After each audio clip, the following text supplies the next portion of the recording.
अस्सलाम वालेकुम, कैसे हैं आप सब। आज हम खालिस घी बनाएंगे, वो भी बहुत इजी तरीके से। आज हम बताएंगे कि किस तरह आप ज़्यादा से ज़्यादा घी अपने घर में निकाल सकते हैं। तो वीडियो को एंड तक ज़रूर देखिए और हमें लाइक एंड सब्सक्राइब करना मत भूलिए। आप देख रहे हैं कुक यम्स।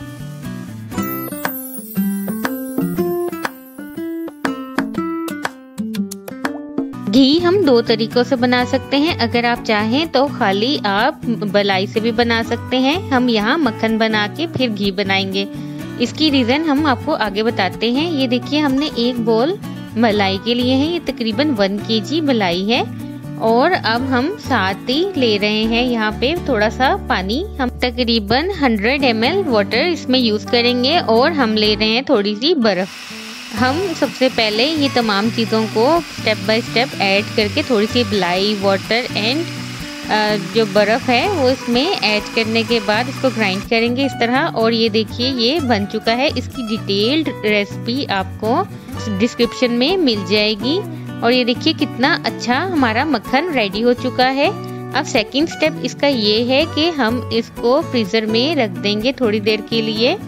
ये देखिए, ये कितना खालिस बना है और ये बिल्कुल रेडी हो चुका है। और अब हम इसको फ्रीज़र में रख देंगे तकरीबन 10 मिनट्स के लिए। और उसके बाद ये थोड़ा सा हार्ड हो गया तो हम इसको प्रेस करके इसमें से जितना भी पानी है वो निकाल लेंगे। और इसको हम किसी भी पॉट में ऐड करते रहेंगे जिसमें हम घी बनाएंगे। इस तरह देखिए, ये तमाम हमने इसमें ऐड कर दिया। और इस तरह बॉल्स बनाने से इसमें से जितना भी एक्स्ट्रा था दूध वो निकल गया। और इससे आप चाहें तो खीर भी बना सकते हैं। खीर की रेसिपी भी आपको डिस्क्रिप्शन में जाएगी। और अब हम चलते हैं घी बनाने की जानिब। हमने फ्लेम को मीडियम रखा और उस पे हमने ये पॉट रख लिया। अब हम इस फ्लेम को थोड़ी सा मीडियम पे ही पकाएंगे ताकि ये मेल्ट हो जाए। और तब तक हमने इसको स्टोव पर ही रखना है। अगर आप मक्खन की जगह मलाई से भी बना रहे हैं तो तब भी आप ये वाला स्टेप लाजमी करेंगे। और जब ये मेल्ट हो जाएगा, देखिए बिल्कुल लिक्विड फॉर्म में आ गया है, तो हम इसको थोड़ा सा पकाएंगे और चम्मच हम चलाते रहेंगे। और फ्लेम हमने मीडियम ही रखनी है। ये आपको दिखा दिया, लो टू मीडियम रखी है। जब ये थोड़ा पकना शुरू हो जाएगा तो हमने तकरीबन 5 to 6 टेबलस्पून आटा इसमें ऐड कर देना है। आटा ऐड करने के बाद हमने चम्मच चलाना है ताकि ये इसमें अच्छी तरह से मिक्स हो जाए। आटा ऐड करने के बाद इसके 2 फायदे होते हैं। एक तो ये बहुत जल्द बन जाता है, बहुत जल्दी गाढ़ा हो जाता है। और सेकेंडली इसमें से घी ज़्यादा निकलता है। अगर आप मक्खन की जगह मलाई यूज़ कर रहे हैं तब भी आप आटा इसमें ऐड करेंगे। जब ये पकना शुरू हो जाएगा उसके बाद मक्खन ऐड करने से घी की क्वांटिटी ज़्यादा हो जाती है, जबकि इसके नीचे जो खोया रह जाता है उसकी क्वांटिटी कम रह जाती है। क्योंकि हम यहाँ पे घी पे फोकस कर रहे हैं इसलिए हम इसको मक्खन से बना रहे हैं। लेकिन अगर आप चाहे तो इसकी जगह मलाई भी ले सकते हैं, उसके भी सेम स्टेप्स हैं।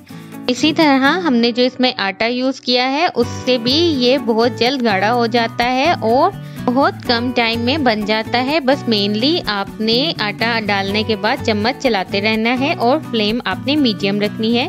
अगर आप मीडियम नहीं रखेंगे, लो टू मीडियम नहीं रखेंगे तो ये जल भी सकता है और जलने के बाद स्मेल घी में से भी आ सकती है। अब देखिए थोड़ा थोड़ा सेपरेट होने लग गया और ये काफ़ी भारी हो गया है। अब हम फ्लेम को इस स्टेज पे हाई कर देंगे और इसको अगेन पकाएंगे। और ये देखिए, अब हमारा घी बिल्कुल सेपरेट हो रहा है और हमने फ्लेम को हाई कर दिया।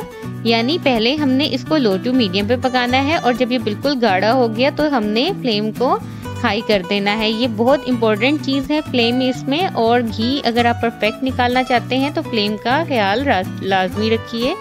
और देखिए, चम्मच भी हमने चलाते रहना है।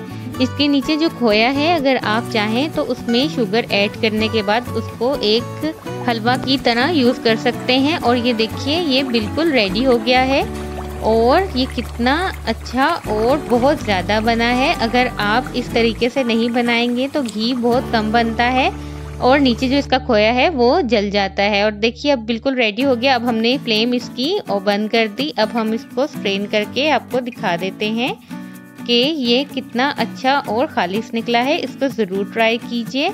और ये देखिए, जब ये ठंडा हो गया तो अब हम इसको निकाल लेंगे।